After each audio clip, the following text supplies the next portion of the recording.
Yep. All right. So, did you guys realize that today was National Ghostbusters Day? I realized it like halfway through the day. Yeah.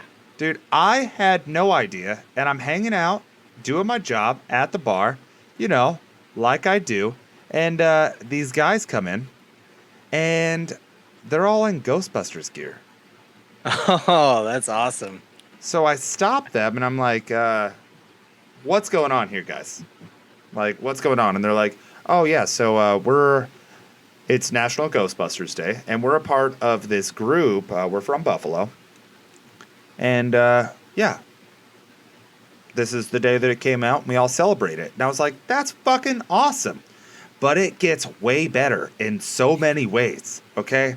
So, First of all, this group raised $8,000 to get a weatherproof sign to be on the original, fire station that Ghostbusters was filmed in. Oh, that's awesome. All right? That's just the beginning, all right? So, they got this sign put up there. Two of the guys have Ghostmobiles, or whatever you want to call them. Ecto 1? Ecto 1s. They have newer Ecto 1s, all right? It gets better because they moved out the fire trucks so these guys could drive out the front door. I'm so jealous. I watched a video and I got chills. Yeah. All right? It gets even better than this.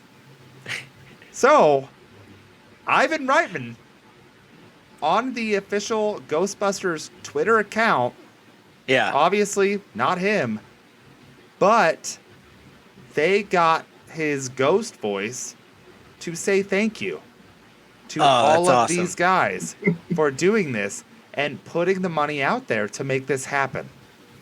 Oh, that's so amazing. I listened to that and I was like, did I just listen to a fucking ghost? What is happening right now? It was so exciting. And this is a group from Buffalo. You can find them on Instagram at Buffalo G Busters. They are very delightful people. They gave me this patch, which That's is hilarious. It's hilarious and awesome. Yeah, of course it would have a buffalo wing. So they hung out and they were like, we're going to hang out here longer. They were only here, they got in yesterday and they leave tomorrow morning. So that the rest of their crew started showing up. And we made a whole poster for one of the gals. She freaked out and loved it. Everyone else was super excited. And then one dude shows up, full costume. With a light up backpack. It's not a joke. I was like, yo, do you want to go to our dungeon at this bar? Because there could be ghosts there. This is Chinatown, my friend.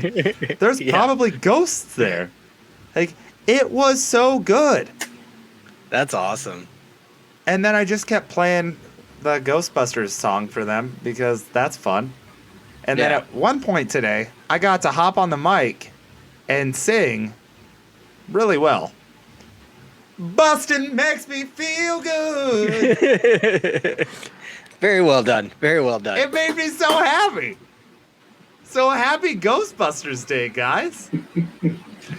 I'm kind of disappointed you did not go after the Bobby Brown rap instead of the Bustin' Makes Me Feel Good. Yeah, right? Not this guy. Funny story. I'll say I used to have friend, and her dad, his name was Ray Parker Jr. It was even Junior. Wow. And every time I was at his house, I would always just be like, so where's your record at? Is it on the wall? And he never got it, ever, because I don't think anybody had ever told him of the Ray Parker Jr. musician. So it was just a funny joke to myself every time. You never asked him if busting makes him feel good?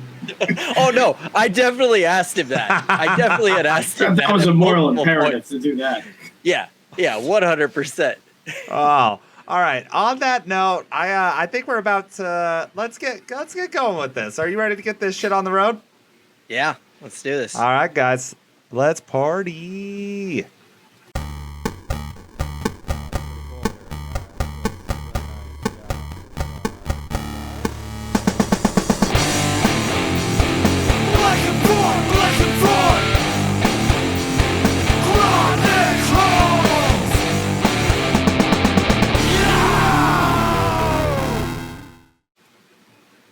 What up, what up, what up?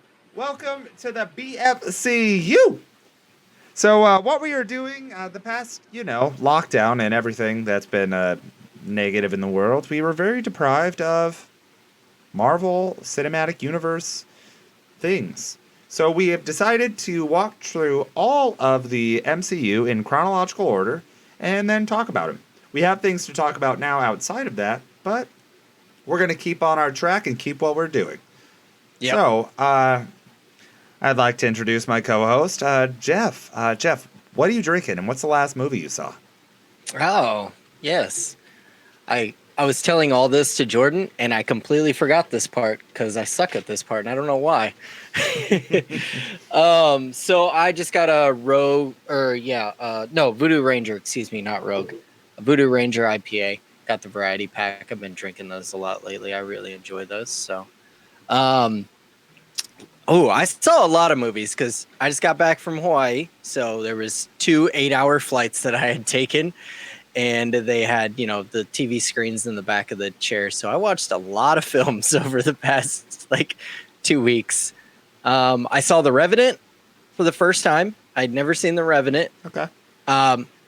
Very good movie. Tom Hardy crushed it. I think I had held off on watching it for a long time because I'm super fucking afraid of bears. If anybody knows, it's like my only fear in the world is bears. What? I never knew that.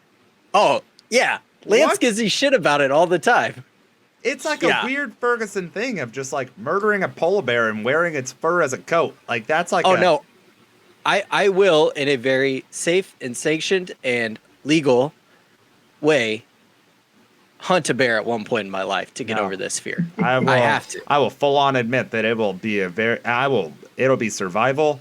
I'll be in Antarctica for whatever reason, and I will murder that polar bear, and then I'll make friends with a bunch of penguins, and then I'll have a cool coat that's stained in blood. It'll be great. Let's do it. Yeah, so very much enjoyed that. It was like an Oscar thing I had going on because I watched Lion too for the first time. I think at one point Tina had fallen asleep and she woke up to me at the end of the movie just bawling my eyes out on the plane. I was watching it. It was a absolutely beautiful film. And I had one other movie and it's totally slipped my mind right now. So I'm just gonna. Well, it's not that important if it's that. So. Yeah, it probably wasn't. I watched 2 Oscar nominated films. So. Yeah. CJ, what are you drinking? What was the last movie you saw? All right. Well, I'm finishing I've already finished a tequila soda from my job because I just left there. My hours are extended, so I apologize if this is a little late for anyone hopping on right now. And I have a liquid death, just like water. But hydration is key, man. Hydration is key. All right. Murder your thirst. Murder your thirst. Also sponsor us. That'd be great. That'd be great. The last movie I saw, I really haven't watched many movies, which I easily could have, but I got really involved in Mythic Quest. I told you. Isn't that show amazing? Dude, very good show. Way more serious than I expected it to be. Oh, yeah. It gets super serious. It gets serious. It gets dark. Very into it. So I thoroughly was enjoying that. And then I also started on Ted Lasso. What an endearing show. Fantastic show. I haven't watched it yet. Oh my God. It's so endearing. Yeah. I didn't love that it came out of a commercial as well. That was a commercial character that turned into a sitcom. You will very much enjoy it. I think it's just it's such a positive, nice character that they build into this full character that, the dude just wants to, like, make something better. That's it. That's awesome. So I very much enjoyed that. Otherwise, like, I easily could have watched a movie when I was watching that. Tina's last movie that she watched was Cruella, which I still want to see. That's what we watched. I will just real quick say, go ahead and just give Emma Stone the Oscar. Holy shit, she was fucking amazing. She was fantastic. She was so fucking good in that movie. Like, oh my God, she was so good in that movie. That was one of the best Disney movies I've seen in like a long time. I haven't been a fan of Disney in quite a few years now, and they fucking killed it with that movie. Marvel movies? What?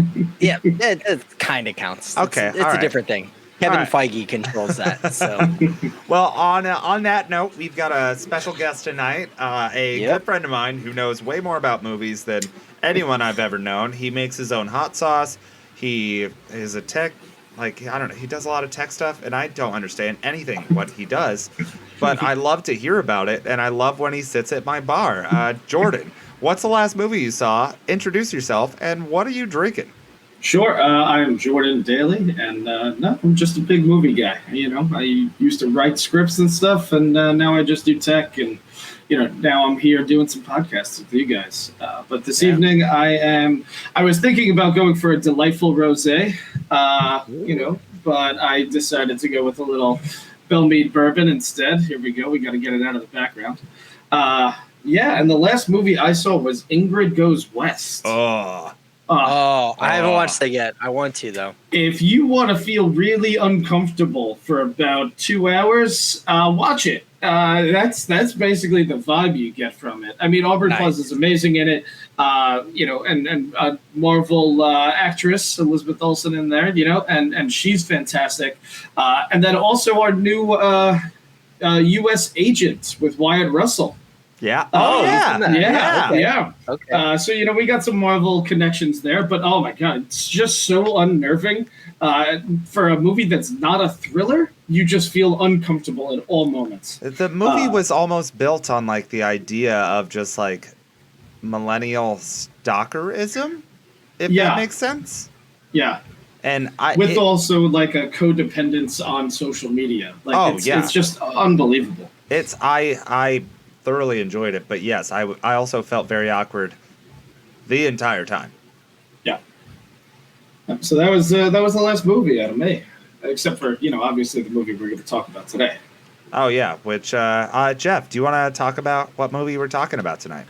Yes, today we are talking about 2000. I totally lost the year. 2015's Antman. So this is I think this is the first like really big, like single phase 3, like very standalone film, with obvious connections to the rest of the MCU, but very, very much stands on its own. So basically the movie starts out with a guy named Hank Pym, and it's taking place during, I think it was like the early 90s, I want to say, very early 90s starts out.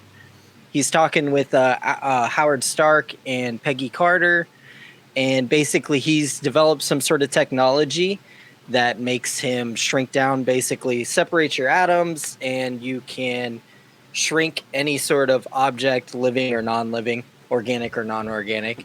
And he decides to leave S.H.I.E.L.D. He was working with them at some point, and go out on his own.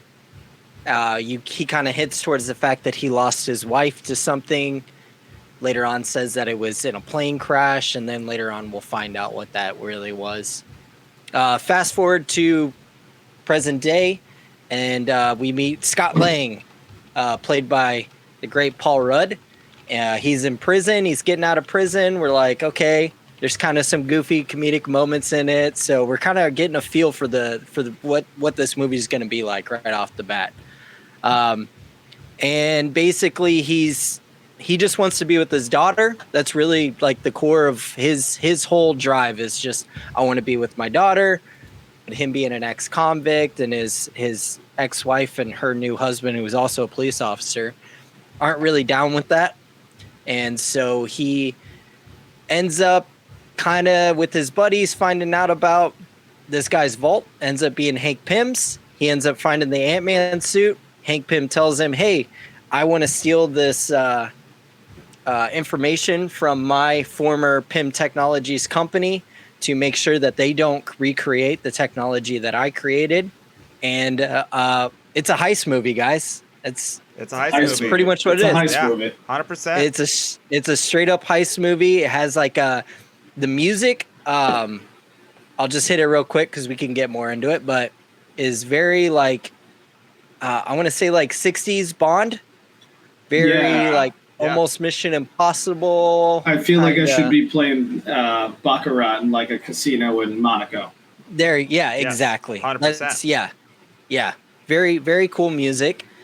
And it's pretty cut and dry film as far as the plot and everything. The main bad guy, Yellow Jacket, and I mean overall, honestly, is a fun, simple movie, but it wasn't overcomplicated at all. There wasn't a lot of like really deep narrative to it or anything like that. But it's a fun movie. It's a super fun film to watch. Yeah. Like I genuinely enjoy watching this movie. Like I really did. So, Jordan, what'd you think of it, man? I'm on the same page as you. You know, it is a very fun movie. But overarching, it's the end to right of it all. That's the thing that really, when you're watching it, knowing what the history is and everything like that, you kind of wonder what if. I feel it's a little clunky at times just because you're looking at 3 different heists. You want a little bit more out of that middle heist with, at Stark Industries at the Avengers, camp. You want a little bit more out of that, but it's a heist movie for about 3/4 of the movie, and then all of a sudden it becomes a Marvel movie, which at that point, when you're looking at some of those set pieces, they're fantastic. Anytime that you're actually going in between, the low profile shrunken version and then coming up to real life, it's just a fantastic scene that you really get to look at. And you go through the character base, all the role players in this, between Michael Pena and Evangeline Lilly and David Dashmalian and even T.I. in there. They're all really nice characters, but a lot of it's one dimensional. It's a lot of fun though. It's campy, it's fun, and Paul Rudd is just amazing though. This should just be the Paul Rudd Appreciation Podcast today. He's the most charming man on earth. We already started talking about Ghostbusters earlier. Very much looking forward to him in the new Ghostbusters, but he's just a pleasure to watch. He's funny. He must be a pleasure to be around. You look at some of the outtakes even, and he's all over the place. It's enjoyable. It's a little one-dimensional, but it's a nice Phase 3 movie for a standalone. Yeah, it is. Yeah. CJ, what'd you think of it, man? Okay, so I want to preface this with I do really enjoy this movie. Okay. But this is most likely the fact that I have been working too much. My schedule has changed dramatically constantly. I went from not working for a year to going full bore and just like not seeing anyone except for my dog to seeing every single person and being on my feet constantly. Like to even preface that, I've lost 18 pounds since I've been back to work. Yeah. Wow. I don't know if that's healthy or not, but good job. It's probably not healthy, but just to like put that out there, up until last Tuesday, I tried to watch this movie 4 times.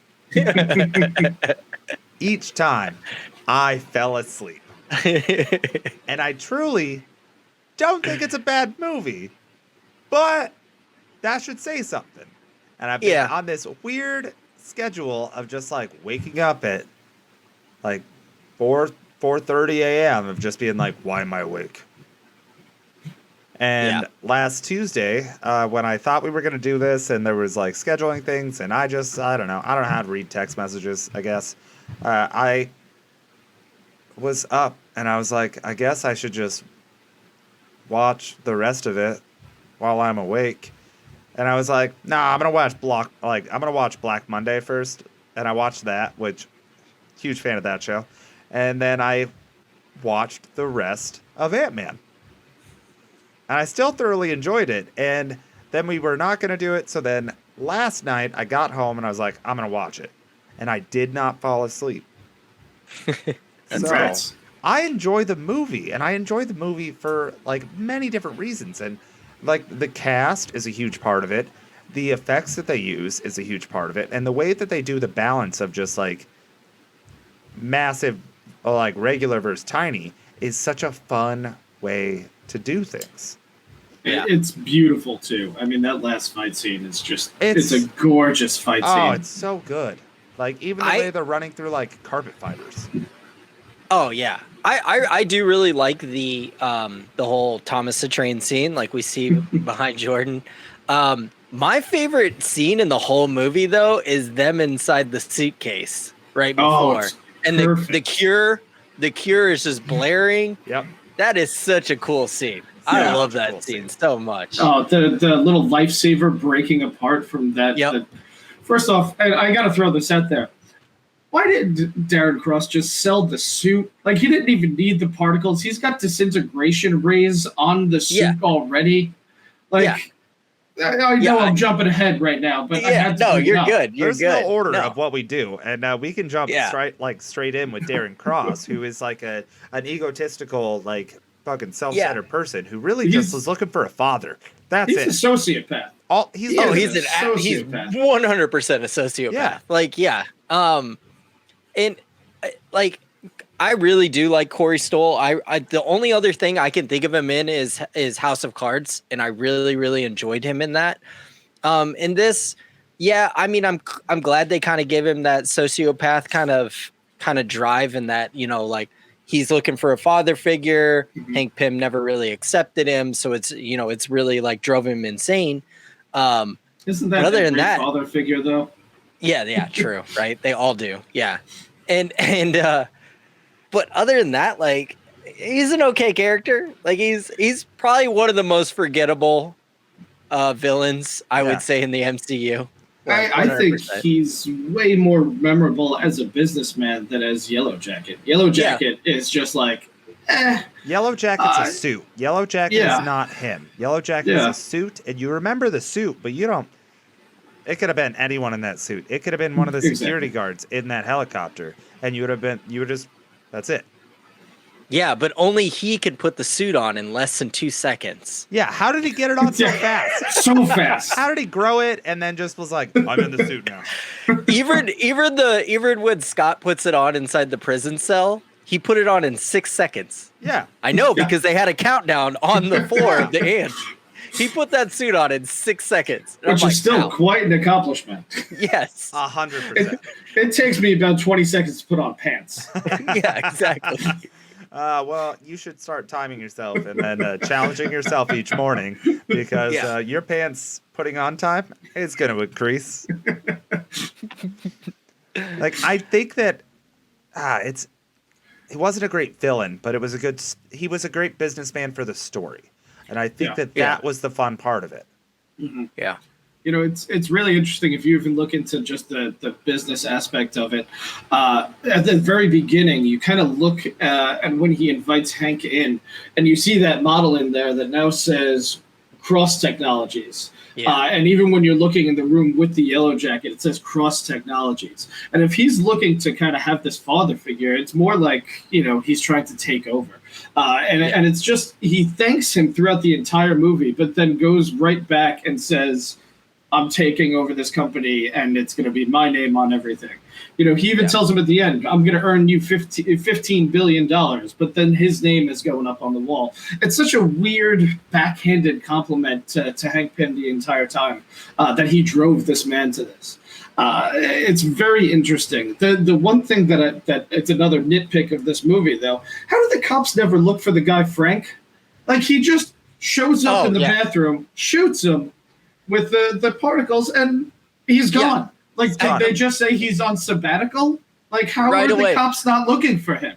Or just the other associates that I assume that were with him just go like, hey, so we saw you both totally going in the bathroom together, and only one of you came out.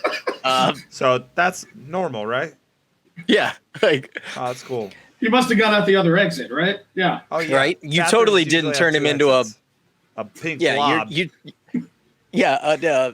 bloody booger and flush him down the toilet, did you? So, like, that grossed me out so much. Like, such a simple thing. So disgusting. But just like, and the fact that he was able to just wipe it up with no disdain and just like, well, see you later. Yep. I will say Stoller does some great acting with his eyes in this movie, though. Yeah. If you're really looking at him with that, you know, he gets a lot of like teary-eyed situations. You see a lot of intensity there. He does some really great eye acting, where the character isn't amazing, but I think Stoller does a really good job with it. I would agree. Yeah. I would agree.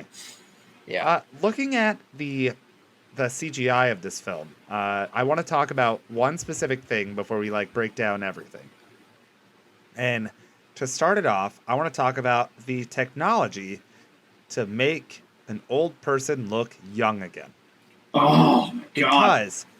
Because the first time that we were truly introduced to this technology, I want to say was Tron Legacy. Yeah.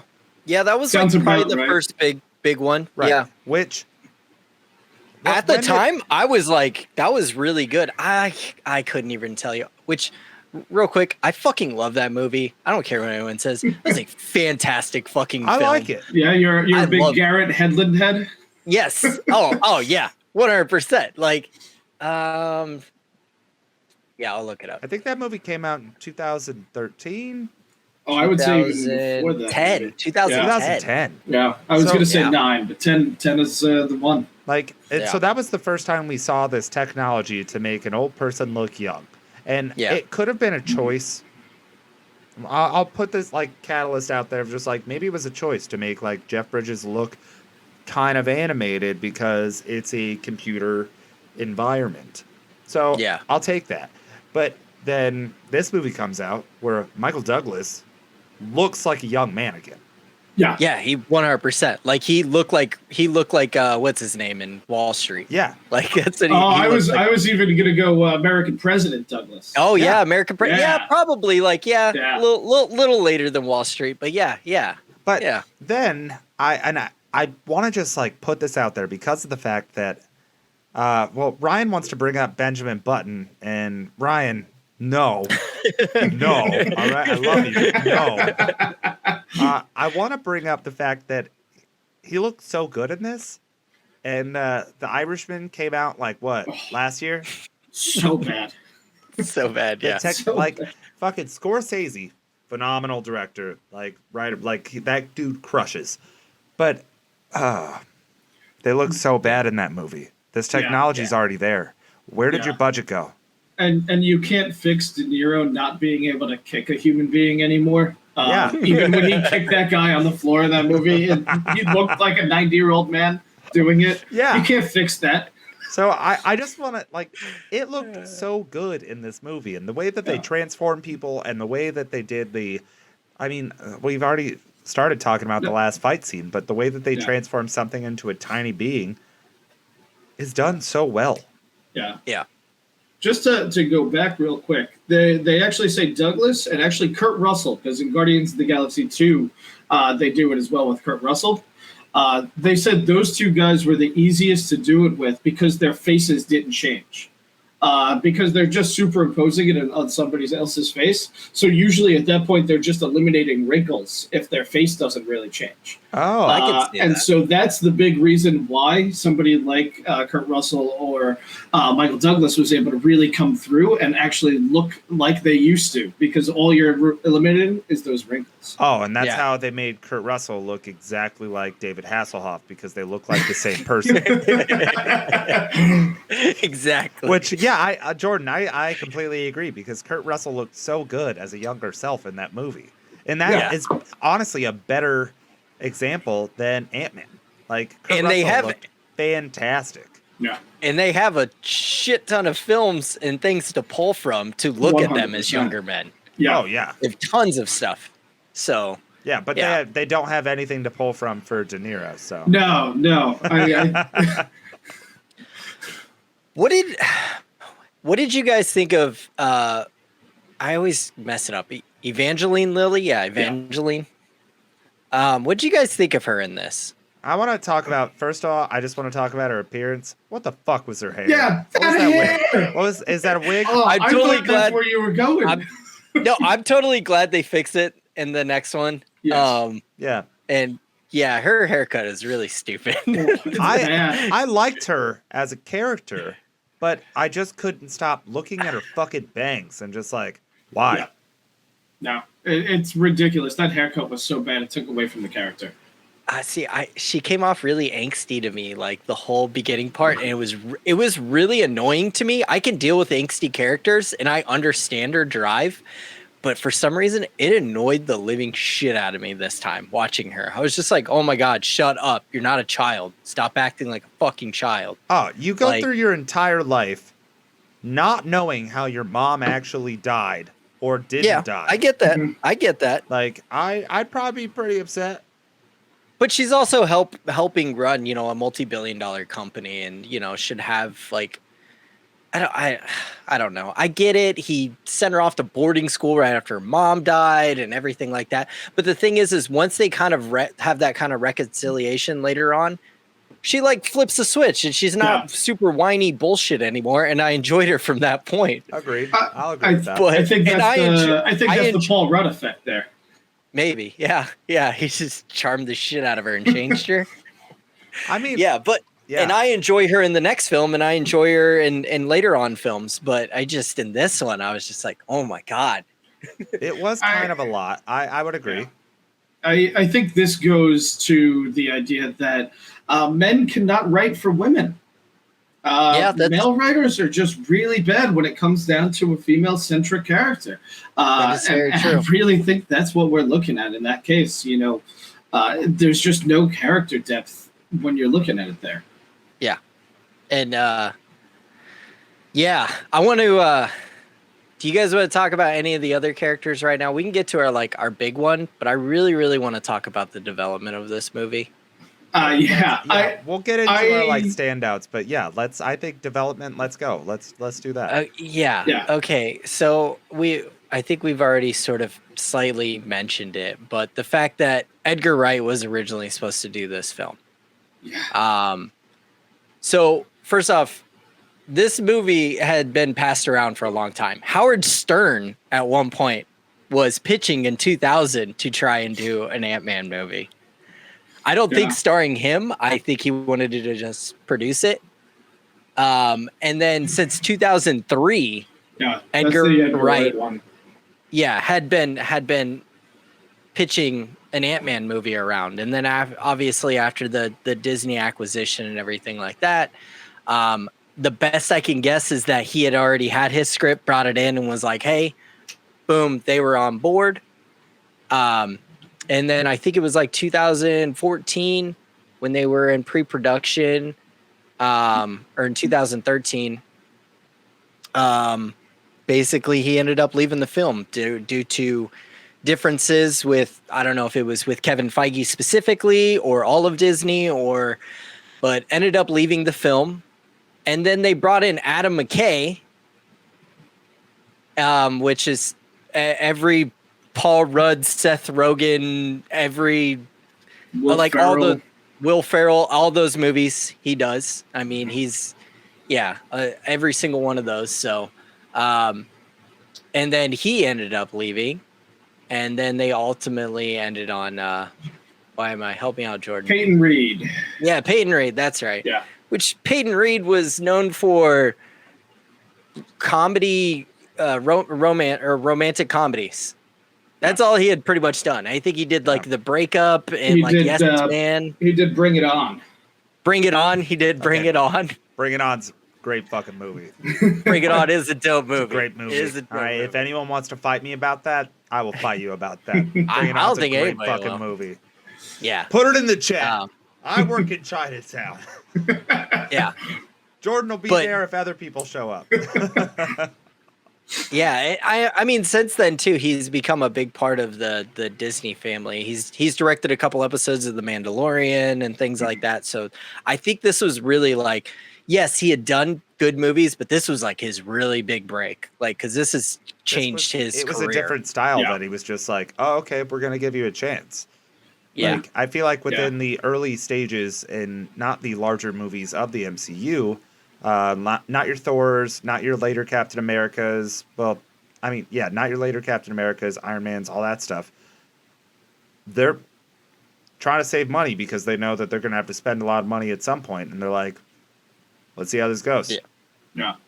I've always found it interesting on the standalones specifically because they usually try to bring a new voice in. And I really thought Edgar Wright would bring a really fun voice to the Marvel Universe. And I think Edgar Wright said it in an interview back in 2013 where he said Edgar Wright wanted to make a Marvel movie, but Marvel didn't want to make an Edgar Wright movie. Yeah. And that's really the case in point there. His voice is just too strong for the Marvel Universe, I think. And I 100% agree with that. How the hell did Taika Waititi end up getting a damn movie then? Because that movie, because Thor Ragnarok is 100% a Taika Waititi film. And 100%. Taika Waititi thought that Thor Ragnarok was going to be his last movie because he was like, this is going to destroy my career. Yeah, and it's probably only launched it even more because it put him more into the mainstream. Besides, 100%. Yeah, and that it still pisses me off to this day. Anybody knows I'm a huge, massive fucking Edgar Wright fan. I literally have Same here. "You Got Red on You" literally written on my fucking Jeep, like outside. Like I love Edgar Wright films, like absolutely love them. Yeah. And I will always wonder to this day, what if I would have gotten that damn Edgar Wright film? Like, it could have been a whole nother level. I wouldn't hold your breath on it because of the way the MCU works. So it could still happen. We need the Edgar Wright verse. If we're getting the Snyder verse in the DCU, I want the Edgar Wright verse. Okay. Yes, I want the right cut. The right cut. I'm gonna start. I think we should start the hashtag now. Yeah, I like the right cut. All right, we'll figure out a post tomorrow. We'll post about this episode going up on YouTube when it does, and that's how it's gonna start. And then boom. Disney's gonna be like, "Why'd they start this 5 years later? Like, what the fuck?" Like, Peyton Reed's already done 2 Antman movies and is doing the 3rd one. Like, the fuck. Yeah. I think that would be a really nice time just because we're in the midst of it. But I did a little bit of research and I found out certain pieces of Antman where you would be surprised if it was Peyton Reed or Edgar Wright who actually was the founder of the idea. So I want to play this little game with you guys, and I'm going to name a couple of different aspects of the movie, and I want to see if you guys can guess which writer was actually behind it. Okay. All right. I'm into it. So do we want to do like a hand system where it's like 1 is Edgar Wright, 2 is Peyton Reed? Yeah, that works for me. Okay, 1 right, 2 Reed. Gotcha. Yeah. 1 right, 2 Reed. So I think this first one will start pretty easy. It's the entire, skeleton, the concept of the movie itself. Oh, no, I'll go right. Yep, and you guys nailed it. With you said Adam McKay did do some of the punch-ups and rewrites. The casting for the movie. Who did the casting of the main characters? I'm going Reed. I'm going to go right. Yeah, right it is. Right, and the only reason why I knew that is because Adam McKay made sure that Paul Rudd kept the role because him and Paul Rudd are such good friends. Oh, so valid. I knew Rudd was there before Peyton Reed came in. Valid. Okay. Yes. All right. Then we got the design of the movie, specifically when you get down to like the miniature level. I'm gonna go right again. I'm gonna go Reed. And you're both a little bit right. They had their own inputs into both of this, and they kind of picked and choose where they took the designs from. Yeah, because I knew right. Sorry, Yeah. I knew Wright was wanting to make it feel like Honey, I Shrunk the Kids. Yeah. And there's definitely a lot of Honey, I Shrunk the Kids Oh, yeah. moments Oh, yeah. in this movie. So Yeah, great pull on that. The Honey I Shrunk the Kids. I wasn't even thinking about that movie watching this. Yeah. Now I can not see it. Yeah, now Yeah, I want to. yeah. I want to go back and watch Honey I Shrunk the Kids. Yeah. All right, we're gonna go with the score for the next one. I'm gonna go read on that one. Yeah, I'll go read too. Read all. Yeah. Surprisingly, it is Peyton Reed, and I'm only surprised by that because Edgar Wright is such a maniac when it comes down to the music in his movies. I feel like Wright wouldn't have wanted original soundtrack No, fair enough. or original score. I mean, Yeah. like I think he would have had more known artists. It would have been more Guardians-esque. Yeah. Yeah, right on. Character depth. Oh, I'm gonna go right on this one.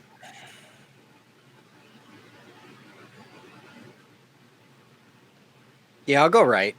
And this one is the only trick question. This one was actually Adam McKay. Adam McKay, shit. okay. Yeah, he did a lot of the depth on the characters. That was Okay. the only one that I'll give you the trick on. Okay. All right. And the last one we're really going to look at here is actually the quantum realm. Ooh. Oh shit. I got one more. I apologize. Yeah. Ooh. You need to be sorry. I'm gonna go with right. And I'm gonna say right because the quantum realm looks so much different in the second movie, and Peyton Reed did that movie from the ground up. So that's why I'm gonna say right. Okay. I want to feel right, so I'm gonna feel right now. And it actually goes to Reed. Whoa! Oh, wow. Yeah, Shit. Reed was the guy who ran the quantum realm ideas. Oh. Okay. And then, All right. then the one other that I want to throw out there, just because it is quite a fun little scene, actually two scenes, the tips from Peachy. Yeah, it's 100%. That's all right all day. Yeah. No, it is Peyton Reed. I thought that What? was the most Edgar Wright part of the movie myself. Did he do that as like an homage to Wright? Like to pay like, What? hey man, like those scenes are like totally Edgar Wright, like 100%. Exactly. That was the big shocker. That and the score, but you guys nailed the score. But the big shocker for me was reading that Peyton Reed did those specific scenes. I was like, really? Because that is exactly that. The cinematography, the editing on it, the way he talks, the voiceover aspect of it, it was all Edgar Wright. And so maybe it was an homage, but definitely surprised that it was Peyton Reed. Yeah, that blows me away. That I never is shocking. I would have went the rest of my life 100% believing that was Edgar Wright because Yeah. I always had that in the back of my mind that was right. Yeah. So, Well, Jordan, thank you for the game. That's a super Yeah. fun thing that you brought on us. yeah. Hey, yeah, Really there you into go. that. On that note, maybe let's take a little break. We're at 50 minutes right now, so Okay. we'll throw on a commercial, and we'll be back here just shortly. All right. Cool. All right. We'll see you guys in a second. All right, welcome back. We are still discussing Antman. Thanks for hanging out with us, as you always hopefully do. Jeff, what do you know about the comic book history of Antman? I honestly don't know a whole lot. I know usually every week I kind of bring a lot of information as far as the characters. I know, CJ, your screen looks. If you just lean into it, it's so funny. Just scoot that over, and there you go. We're fixed. We're fixed. It's more of you, less of me. I'll hang out this way and move my mic. Oh, it's Okay, perfect. there you now. go. I see it now. I know he was one of the original Avengers, so it was really important that they brought him in because they didn't have him through the first two Avengers films. Hank Pym obviously being the original Ant-Man. He actually created Ultron, which was a bold choice for them to change that in the Ultron movie. I did know that they changed that with giving it to Stark and everything. Pretty much the same thing. Scott Lang ended up being a burglar, and he stole his suit and things like that. But then Scott actually worked for Stark for a long time and would go and find out things that Justin Hammer was doing and work for Stark. I know there's been a bunch of other Ant-Man's, Giant Man, which we'll get that in the next one. And honestly, that's about it. I don't know a lot. It's such an old character that I didn't grow up reading Ant-Man like a lot. The only time I would see him was when I would read like Avengers comics, like. But he wasn't a very, very, very important role in the Avengers. So, Very cool. but yeah, that's about all I know. Yeah. The only I don't have much of the comic knowledge myself. The only original Ant-Man that I know of is Mr. Garrett Morris, who makes a nice little cameo in here.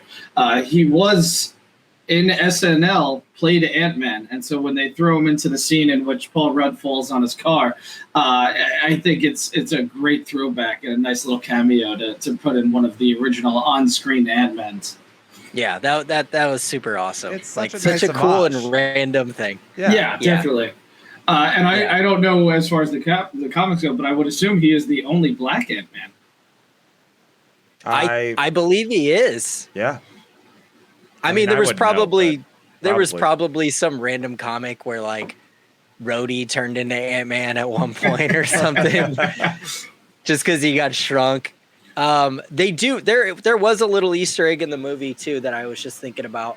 Hank Pym says to Cross, he says, "Oh, you're just spreading tales of," and it's on the tip of my tongue. It's an early comic book that Marvel used to do. Tales of Astonishment. Oh, it's gonna. Tales of Astonishment. Thank you. Yes, Tales of Astonishment, which is where Ant-Man was first introduced, which along with a lot of other Marvel characters. And that found footage scene when they talking about the Tales of Astonishment, it really throws off like an Unsolved Mysteries vibe, which I love to death. Yes, it does. I love that like found footage vibe right there. Yeah. We got a quick comment from our stream chat from JC Based, which is a friend of mine named Joseph. And Jordan, he wants to know if you have an actual giant Thomas the Train behind you. I wish I did. No, that's my apartment behind me. This is just a good background. You're not just sitting out in front of somebody's house right now with a giant Thomas the Train. If I could be on scene right now, that would be amazing. That would be so incredible. You probably wouldn't stop losing half of your body constantly. Let's get into the cast of this movie. Because and I want to start off straight away. I know we're going to talk about a lot of people, but I just want to talk about Michael Douglas to start. Yeah. Marvel keeps pulling out these massive names. All right. And do I think Michael Douglas is the biggest name that they've cast? No. Do I think it's up there? Yes. Like, how they got him, I have no fucking idea.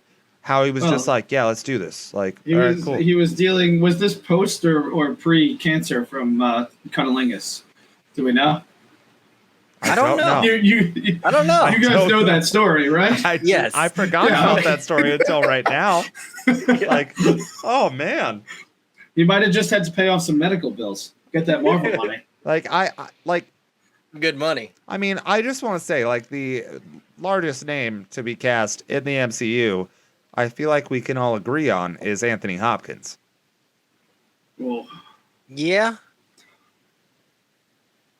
I don't know. See, you know, we just talked about Winter Soldier. Robert Redford. That's where I was about to go. Redford was going to be the one. And classically trained actors, like it's Anthony Hopkins all goddamn day. But we're not talking about a fucking legend. He's a legend. But if you look at, all right, we're not talking about this right now. We're talking about Ant-Man. Okay, that'll be a whole nother discussion because we're going to talk about Anthony Hopkins. It's not Angela Bassett. Ooh, I mean, I really like Angela Bassett, and I don't think she was utilized enough. I'll just say it. All right. Hopefully in Wakanda forever. Yes, hopefully. Hopefully in Wakanda forever. Yes. Let's just jump out the gate with talking about one of the most surprising casting choices in the MCU, and that's Paul Rudd. Yeah. Paul Rudd, not an action star. He's a comedic actor, charming dude. Very charming dude, that they put him in this role, which he didn't get like Thor jacked for, but the dude got fucking jacked. Yeah, and he was like 45, I think, when they filmed this. Or a million. No one knows his age. No one knows his age. It's true. Him and Pharrell. No one knows. No one knows. Yes. Like, yes. he was such an interesting choice that I really didn't know what I was going to expect coming into it. And I was so just like, I just enjoyed it. Like, he just had the comedic timing down. He had the mentality down. The dude put in the work physically. Yeah, he did. It was a great choice. I even think the physical change is more impressive than the Chris Pratt physical change. Everybody always talks about Chris Pratt, and everybody, was super pumped at him from going flabby to jacked. But I think at Paul Rudd's age, the transformation he made, even though he was a skinnier guy and a smaller guy, I just find that very impressive. Dude, the Jordan. scene where... Oh, wait. Jeff, Okay. you got something funny, so I'm going to let you get into it. Yeah, go ahead. Okay, so Jordan, no, have you seen Chris Pratt picture, or not Chris Pratt, excuse me, Chris Hemsworth's pictures of him on the new Thor? Oh, I have not. Oh, my God. Holy shit. He's like bodybuilder fucking big. Oh, I don't wow. know if he was like, all right, this is my last time out as probably, Thor for a single, a one-off film.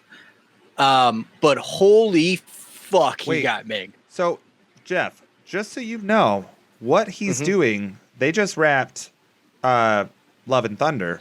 What Chris Hemsworth is doing now is a biopic about a massive mustached individual. Oh, duh, that totally fucking makes sense. He's playing Hulk Hogan. He's playing Hulk fucking Hogan. That's why right. he's getting That's jacked. exactly why That's he what got it so is. fucking big. So, yeah. Yes. He is so fucking massive. That is the biggest transformation All right. I have ever seen a human being do. It It's is insane. unfucking real. Yeah. Like, yeah. But sorry. No. Yes, Please. we were talking about Paul Rudd and Talking about Yes. Paul Rudd's transformation, and like, there's the one scene where he's like injured from Evangeline Lilly or Hope Van Dyke or whatever. Like, he's just like hanging out, and I'm just like, look at all his abs. What? Yeah. Look at all your Yeah. abs. yeah, I Wow. was like, holy shit, Paul Rudd's looking pretty good there. Good I was like, job. all right, yeah, Like, He's not the stepbrother from Clueless anymore. no. no, I mean in the face he is because he hasn't fucking aged, but He looks the same from Romeo plus Juliet. Like, he's the same fucking dude. ooh, nice. Yeah, you didn't think I was gonna pull out that reference, all right? There you we think I got go. that one. Yeah. You know what I do want to bring up here? I know we're talking, character lists and stuff, but I want to bring up the idea that Paul Rudd is made out to be this Robin Hood character, right? Yeah. How come he can't get a job afterward? It's like, there's going to be some kind of like new tech company out there that's like, you're our guy. You were able to crack that algorithm, and it's a deleted scene, but Hank Pym talks about him cracking the algorithm where he actually predicted the pattern and beat a machine learning AI system by machine learning, basically. And it's like, if a human can do machine learning at that same pace as an AI, that guy should be hired by anyone. Yeah, everybody would be going after him. Yeah, but They would Baskin be like, Robbins "I always want finds you." out. Yeah, but Baskin Robbins always finds out. Well, I feel like that if you look at, like, what year does this movie take place? I would say in 2015. 2015? I would guess. Okay, I would guess 'cause it probably was 2013. I would guess a little bit earlier. Yeah. And there's Okay. been Jordan, you can correct me when I'm probably definitely wrong about this. Like, feel free. But there was definitely a change in, like, tech within the past 10 years. That's just been an exponential growth of what is needed and what is there. And, like, people still probably look at what you did, which that's still a substantial, large thing that someone could do. If this was now, oh my God, he'd be hired in a moment.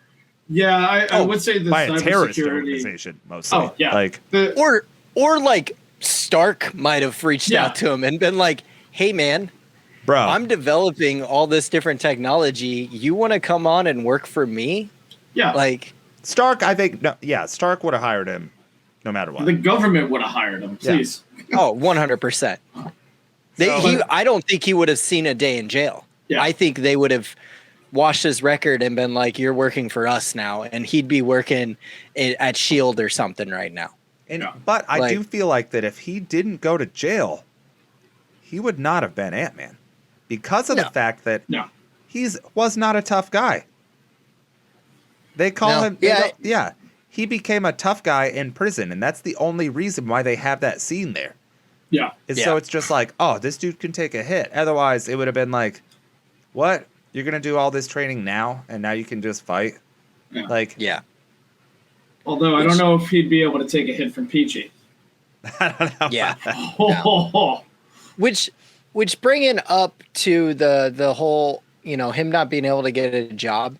All right. He did a victimless crime where he did something that was pretty amazing. Why was his ex-wife and why were they just like, you can't see your kid because you hacked the system? Yeah. Because you give back $4 million to people. Yeah. What? You literally I don't know. I think most people in your life that a person that he said was the first love of his life, would be like, I kind of get it. Like, it was shitty. You did your dues for it, but you did a pretty fucking awesome thing. Yeah. I think it was the Bentley of it all. I think that's the part that changes the aspect of it, where if he just did the computer crime, I think it would have been perfect. But for him to drive the Bentley in the pool, I think that's the one key that actually turns it all on its head. I can definitely see that. Yeah. Yeah. Because that shows that he's out of control at that point. He wasn't calculated and thinking about, his actions that he was doing, Unfit to be a father at that point. Yeah. I get that. But let's get into we were just talking about the mother of his child, Maggie Lang. They got Judy Greer. Judy Greer. Yeah, Judy Greer. Oh yeah, she's great. I love Judy Greer. I love her in every single thing that I could ever see her in. Whether it's Especially Arrested Development, whether it's Archer, which is the voice Archer. on. Yep. I love Judy Greer so much. She's had such good comedic timing, and in this, she was great. She was just so dry. The dry humor is fantastic in there. Which I was surprised about because normally she's a little bit more outlandish and dry, but this was just I'm a fucking mom and I'm dry. Yeah. And it was refreshing. She was fantastic, and I thoroughly enjoyed her. Yeah. Yep. And even her counterpart with Bobby Cannavale. There we go. That's the Cannavale. man. Yep. There we go. Shut Jeter. He's a biracial angel. That's all I think of when I see him. He's normally an over-the-top guy as well, and I think he was a little bit subdued, not nearly as much as Judy Greer, but I think he was even a little bit more subdued in his role here, and they laid down some good roles and some good lines there. They just played parents, and it was just nice. His partner was what's his name from Remember the Titans? I can't think of the actor's Wood name. Harris, baby. Yeah. Yes, Wood Harris. Yes. The Wood playing an idiot cop. He's like, where'd the guy go? I don't know. I don't know. Yeah, they were the worst. They were not very good cops at all.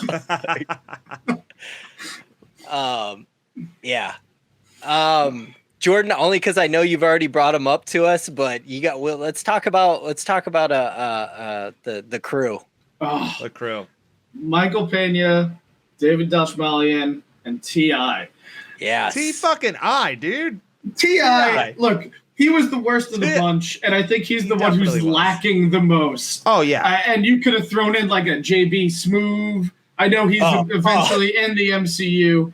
Yeah, as the teacher, but you could have thrown in somebody like that to add a little bit more comedic value. But between David Dastmalchian and Michael Pena, they crush it. They're so good. Before we get into how good they are, I just want to mention that do you realize who was in the running for Michael Pena's character as Luis? Ooh, I do not know. Was it the guy who plays Hector in every single movie possible? It was.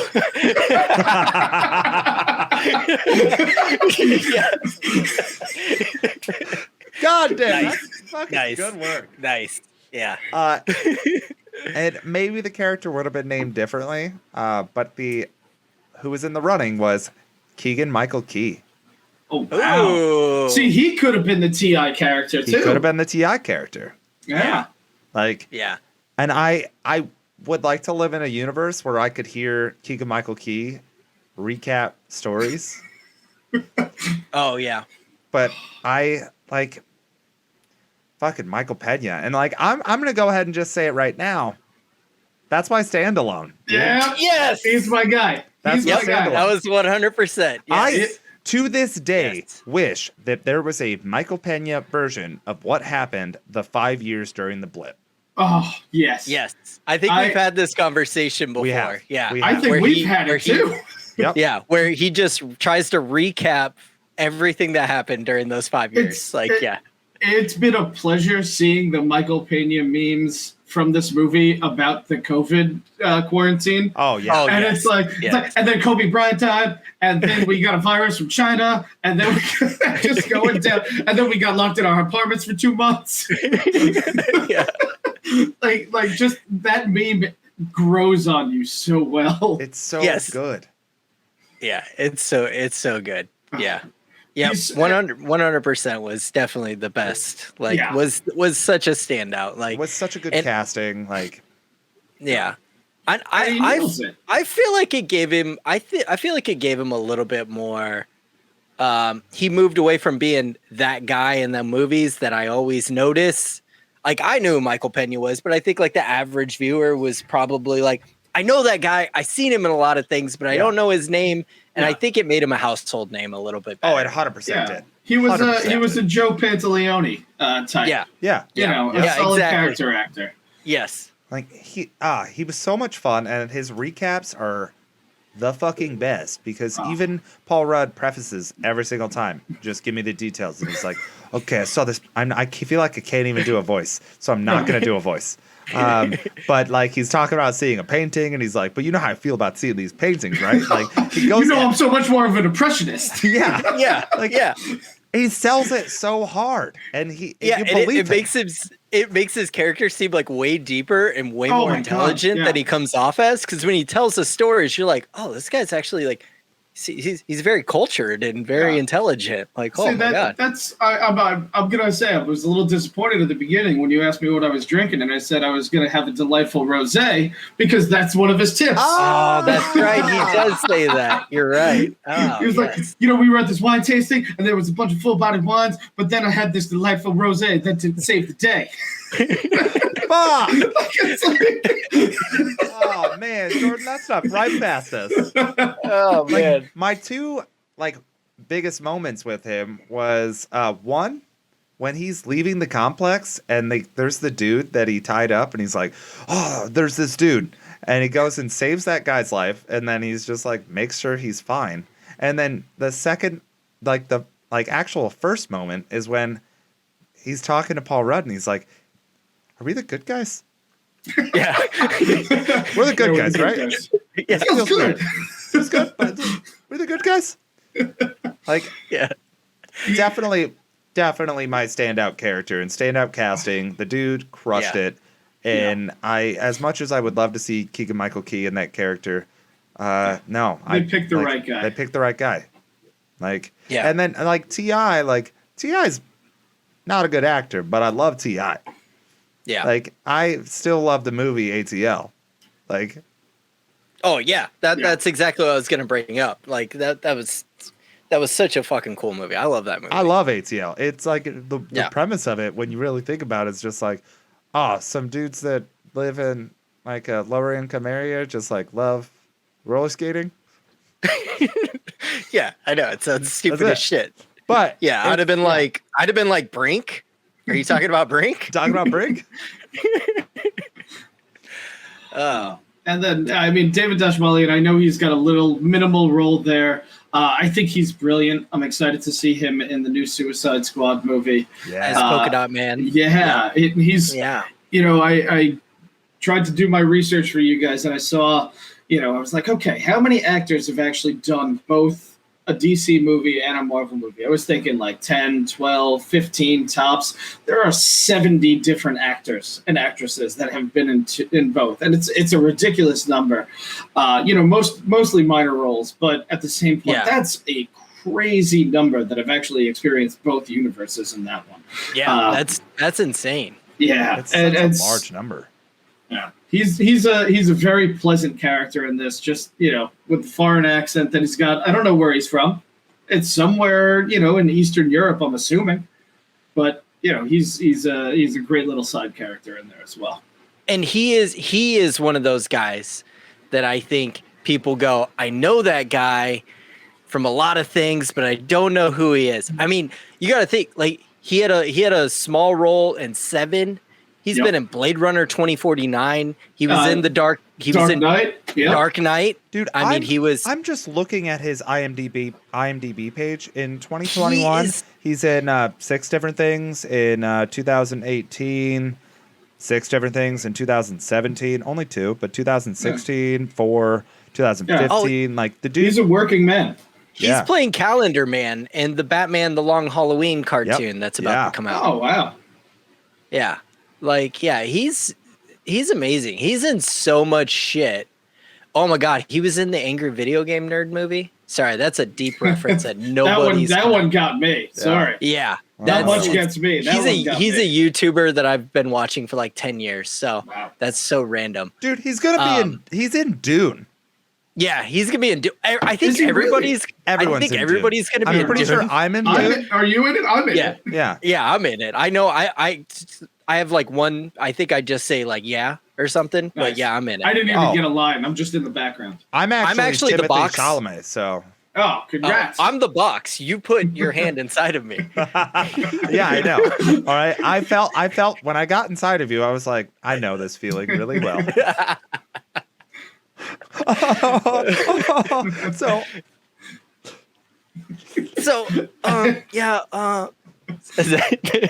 That's just forever going to be your Timothy Chalamet. He was in Twin Peaks.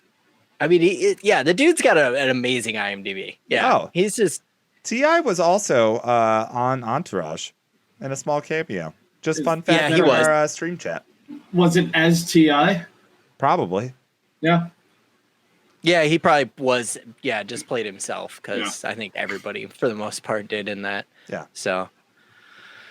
Yeah. I think we pretty much hit all the big ones. Yeah, I think so. No, we pretty much hit the cast. Yeah. Anthony Mackie has his fun little part. It was funny watching Antman whoop Captain America's ass, but he's like, Captain could never know about this. Yeah, he was just like, 100%. But yeah, Falcon got his ass whooped. He was trying to keep up, but that was a fun little scene though. I liked definitely. it. Which was a nice fight scene in between two people that just have technology, which we do not see very often. Usually it's a one-sided thing where it's tech versus, I don't know, a serum or super. So it was very nice to watch this scene of just like, these guys are pretty evenly matched. I mean, okay, Falcon, way more training and definitely should have won that fight. Yeah. But it was them also flexing like how badass of a character Ant-Man really is. Yeah. Yep. Yeah. Also, it's like, so Anthony Mackie just had like 2 fucking Mac 10s and was just like trying to shoot him. I'm going to shoot this fucking bug. Yes. Meanwhile, I'm sorry. And this is going way back again, where I know we already talked about Darren Cross a bunch, but did he become superhuman with the ability to like shoot an ant out of midair as well as slap Ant-Man out of midair? Like his reflexes went superhuman because of these particles, right? Yeah, the particles they altered his like brain chemistry and they were really making him a very irrational person, which maybe like strengthened his, I don't know, all that, but some of his instincts. Yeah. He became a goddamn psychopath. Yeah. Power hungry.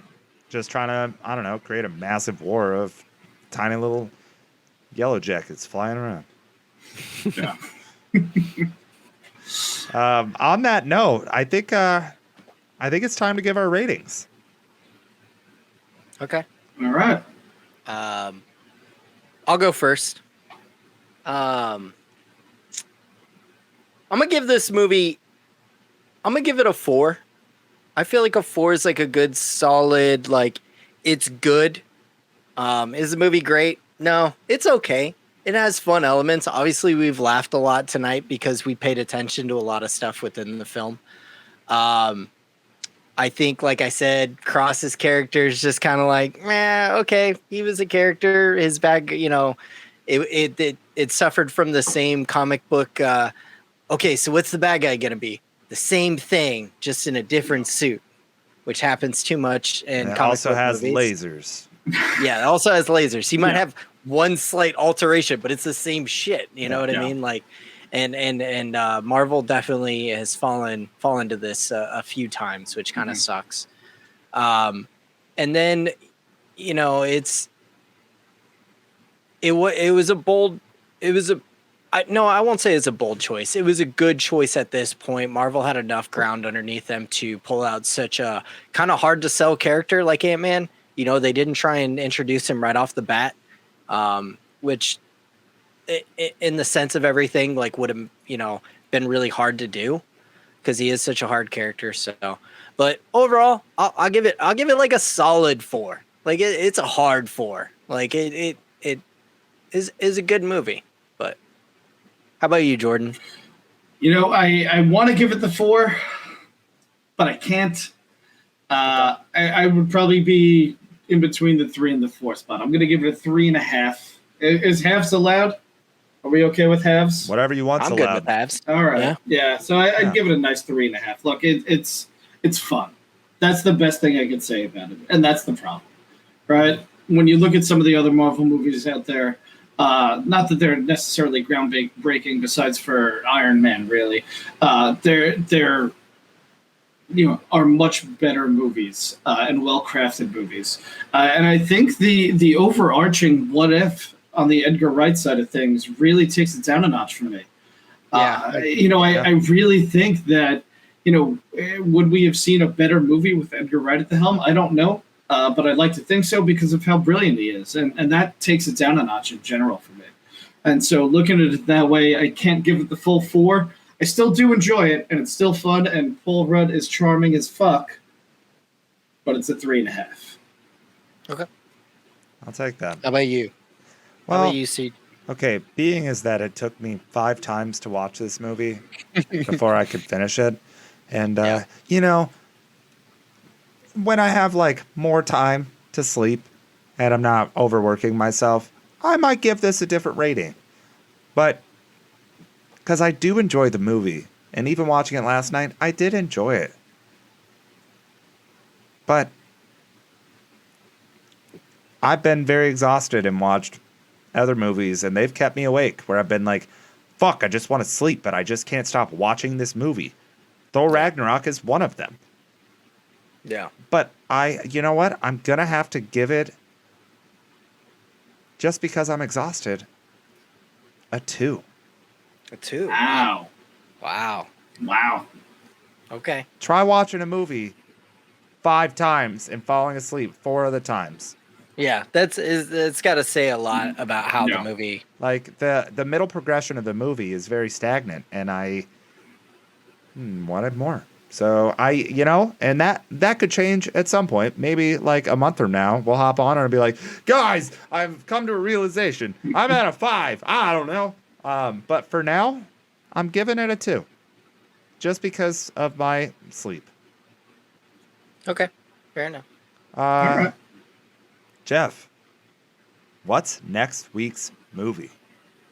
Next week's movie is Captain America: Civil War. I'm so excited. I am too. Yep. I'm excited for you guys. Thank you. And Jordan, thank you so much for hanging out with us tonight. This absolutely. has been fucking awesome. Guys, this was a pleasure. Yeah. Thank you for having me. I really appreciate it. We'll definitely have you on again. All right. It'll be a pleasure. I will 100% come on board. Jordan, how do people get a hold of you if they'd like to? So it's at Just Got Real, REEL, on Twitter. Also, I'm going to be launching a sauce company very shortly. You'll be, I'm sure the next time I come on this podcast, I'll actually have my website up, but it's going to be JD's Sauce Stories. I make a barbecue sauce, a hot sauce, and a buffalo sauce. I've had the hot sauce, and let me tell you, folks, it's fucking fire. It's so good. Maybe one day I'll sponsor these guys in a podcast and just make that money, you know. That'd be awesome. But yeah, at Just Got Real on Twitter is my main thing. So that's me. Awesome. Jeff, how do people get a hold of you? You can find me at The Real Jeff Wellman on Instagram. Then you can find me at pretty much any of our Blanket Fort Chronicles, YouTube, our Spotify. I do another podcast called Have You Played that we put on our Blanket Fort Chronicles. I shouldn't just say Spotify. Anywhere you can pretty much find podcasts we're on. Except for Apple. Except for Apple. Just fucking, yeah. We won't get into that, but I just don't want people being like, oh, I can't find it. Yeah, we just can't. Yeah, except for Apple. So get Spotify. I don't know. Spotify's awesome. Fucking, I don't know what to tell people, man. Get with it. So, and yeah, that's pretty much it. Where can we find you, Siege? Before I get into that, Joseph from our stream chat just wants to say he wants the type of hot sauce that burns his soul.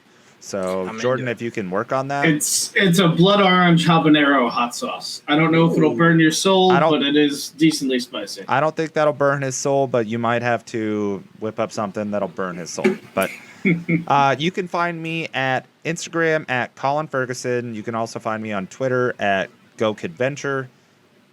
At Blanket Fort Chronicles has all of our links on there. I'm also on a separate podcast called Mise en Plastered. We talk about all things restaurants and hospitality, and that's going to be every single place that you can hear podcasts.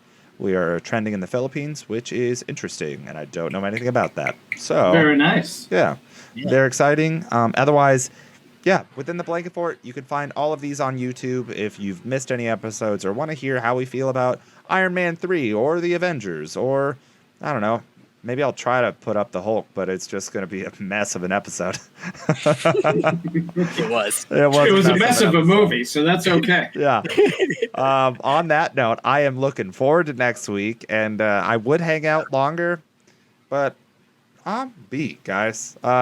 Jordan, once again, thank you so much for hanging out. Thank you, guys. I appreciate you guys bringing me on board. Dude. Absolutely. So we'll see you guys next week, and hang out with us more on Twitch. I don't know, follow us or something, whatever. Yeah, please. But love you guys. Love you. Love ya.